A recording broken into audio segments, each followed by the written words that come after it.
So it may take a little bit of tugging, but we're gonna try to get it off right now. I gotta kind of shake it.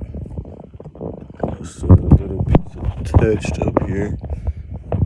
I don't know where that's attached to, but I think I gotta just maybe clip that off or something.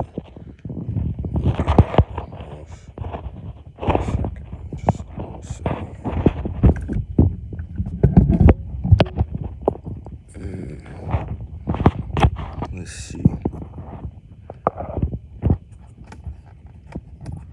Yeah, probably a flathead to do.